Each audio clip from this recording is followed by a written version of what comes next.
Today, our local veterans will never forget. We take you along the Hy-Vee honor flight and how our local veterans felt as they got the treatment and recognition they deserve.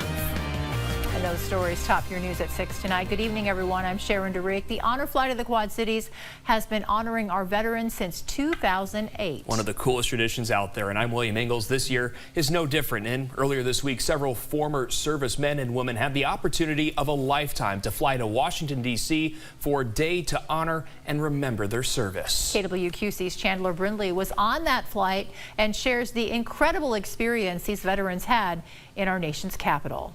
What began 17 years ago continued its mission of giving those who fought for our freedom a day they will never forget.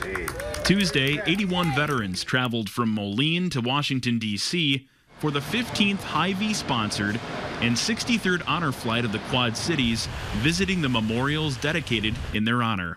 It's unreal how it is. It's crazy. It's just, it's almost tear-jerking just being around the people. It's, it's a bunch of brothers that enjoying one another. It's pretty cool. The flight stopped at the National Air and Space Museum, World War II Memorial, Arlington National Cemetery, Military Women's Memorial, Lincoln Memorial, and Air Force Memorial, as well as several other United States shrines in our nation's capital. For many, this is the first time witnessing the memorials built in their honor and an opportunity to check off a bucket list item. Well, I'm 99 and a half. I figured if I wait any longer, I won't be here. Camaraderie and memories of their time serving for the red, white, and blue highlighted the trip. Well, I remember the SR-71 is about the only aircraft I've ever been acquainted with in here. And we had one come in on an emergency, one of the bases I was at. And they surrounded it and just right into the hangar with it. So all we got to see was it land and taxi, and that was it. The day had its fair share of emotions felt by everyone on the flight.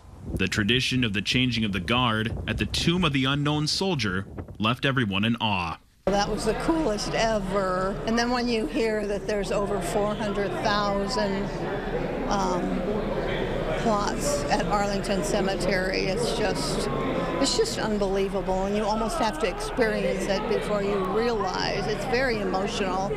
The day's pinnacle experience didn't come in D.C.